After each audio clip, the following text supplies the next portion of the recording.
within the next couple of years, I think we'll be looking at over 50 building performance standards in the US and Canada. Eventually, long term, everyone in the industry hopes it's easier, and there is hope there. But short term, we're not going to see a consolidation, at least not a significant one.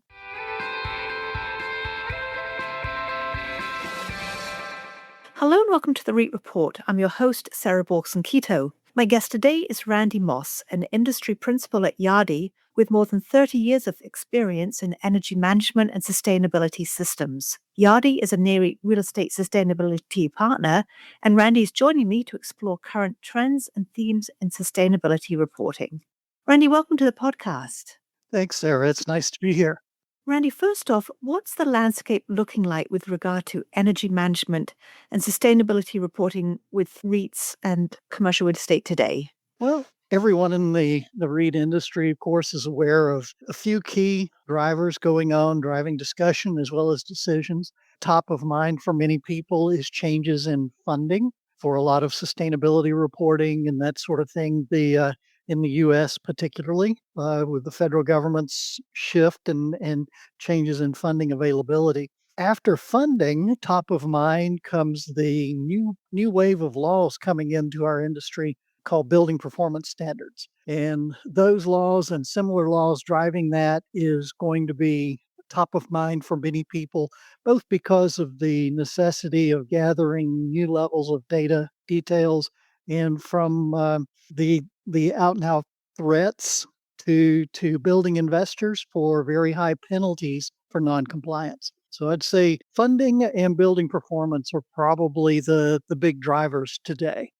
Randy, where are the most pressing challenges emerging in sustainability reporting, and what sort of solutions are being considered to address them?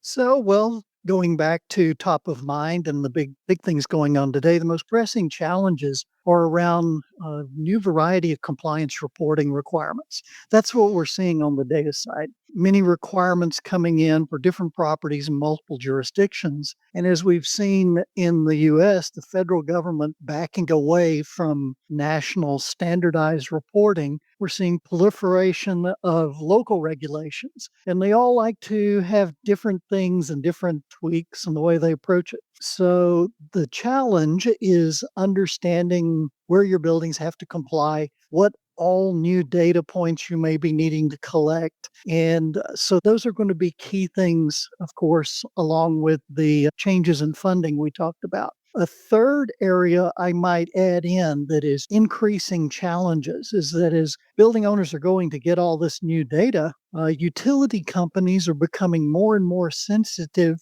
and putting more roadblocks in the way of providing data, especially for tenant-occupied spaces in buildings. So those are the things we see as challenges on the data front. Certainly from Yardi's perspective, is knowing that there's new, and I think there's 18 new finalized regulations today for building performance, and each has its own different reporting metrics. So a lot of challenges there, and staying ahead of all of that is going to take some real focus within the REIT space. And can you speak to best practices regarding navigating different building reporting requirements in different regions in the country? We work across, on my team, working with sustainability data for Yardi's customers, we work across a very broad selection of building types. So we have a good feeling, and there are some consistencies. But the things we see that are helping people be the most successful is getting all the details into one system, meaning you have one place to go to look at all your portfolio, whether you're in one city or whether you're national, and to understand at the building level, what are your compliance, what is your current state towards that compliance, and possibly what have you missed as far as being proactive and getting ahead of reporting requirements. So if I could say one thing, one takeaway for a best practice is to understand all your data, but get it into one place so you can manage it. And Randy, how do you say Yardi is supporting clients with getting data from utilities and ensuring their compliance goals are being met?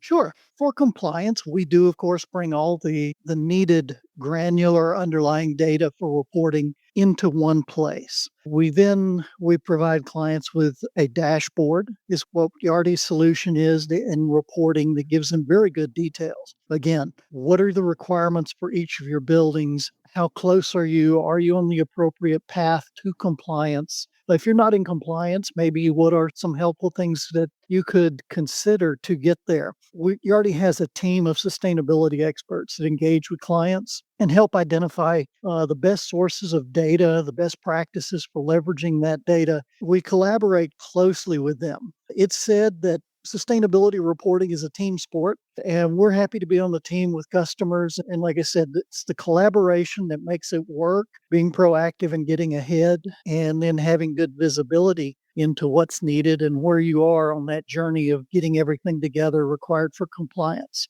How does data privacy fit into this whole landscape of sustainability reporting? Goodness, we could do a whole podcast just on data privacy issues, and I have some good stories to share. Data security is probably one of the biggest issues in our industry today, and that is largely being driven by the increase in rapid acceptance of artificial intelligence. AI is really good at digging into data and helping you learn things. And data leaks can have very serious financial impact on building organizations. A good story I heard from a customer recently. They had several buildings in a portfolio they were looking at selling. So one of their analysts, very seasoned, very talented person at the company, been there many years, took a lot of that data and they went out to one of the commonly used AI engines on the internet, set up their account, and loaded the building's history and the data in and said, okay, help me understand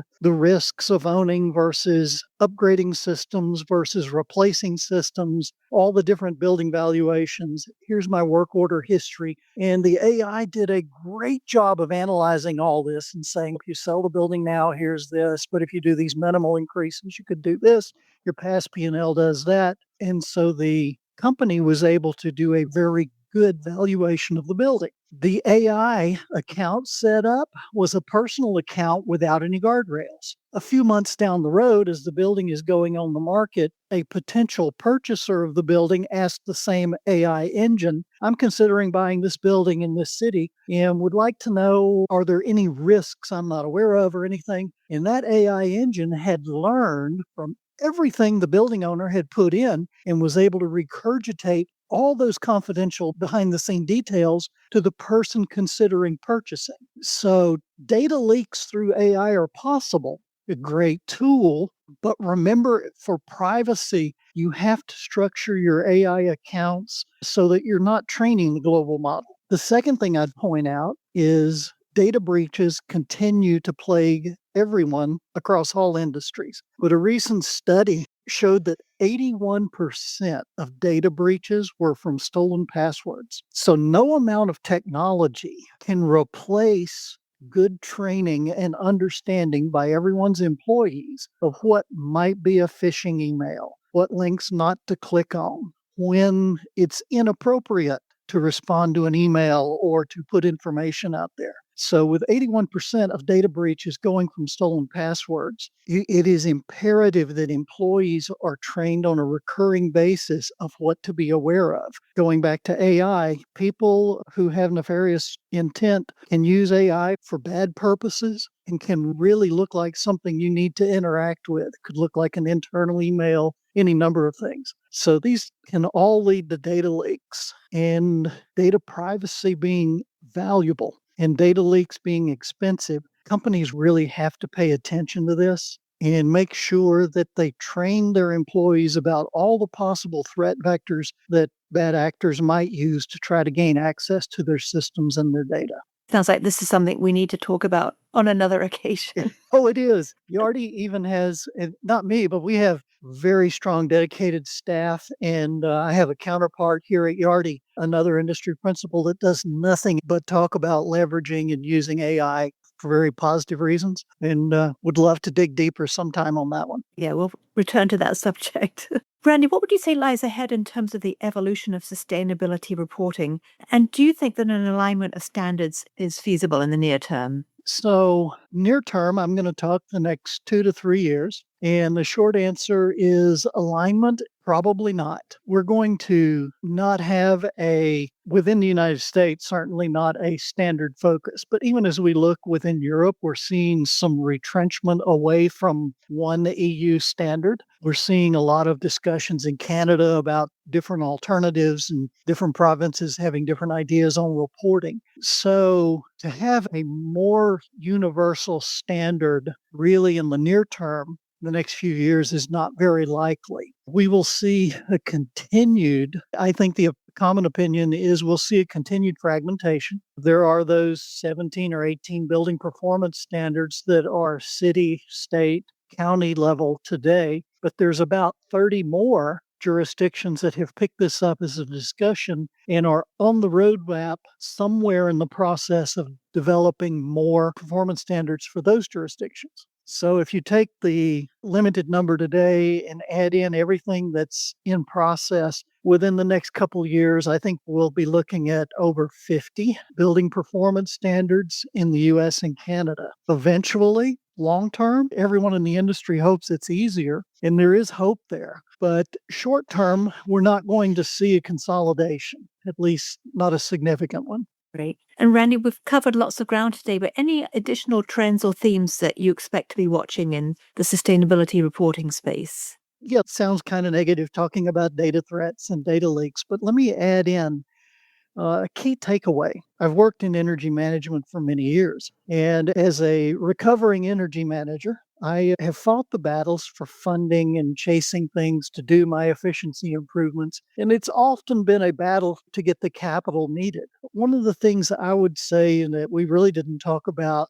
is the utility industry is being impacted by the rapid growth of AI, in particular for data centers. So, as we're seeing significant increases on the demand to support these, we believe that electricity costs in particular, but also water, are going to continue to rise and outpace inflation and become an even more significant cost. So, the good news for energy managers looking at capital to make upgrades to comply with new regulations is we believe that it's going to be an easier calculation for payback because as you look into the future, utility costs will be higher, making the return on efficiency investments even greater. So we're encouraging everyone to get their hands around the data, to look at that, anticipate what will it look like if electricity continues to raise or our electricity costs go up 5% a year going forward, or some number that's appropriate for a building's market. This is good news in that it will make it a much clearer picture for making the efficiency enhancements, reducing greenhouse gas along with those, and doing the things we need to as an industry, work to comply with the new regulations. Randy, thank you so much for your time today. Thanks, Sarah. And to our listeners, if you enjoyed this episode, please subscribe or leave a review on your favorite podcast platform.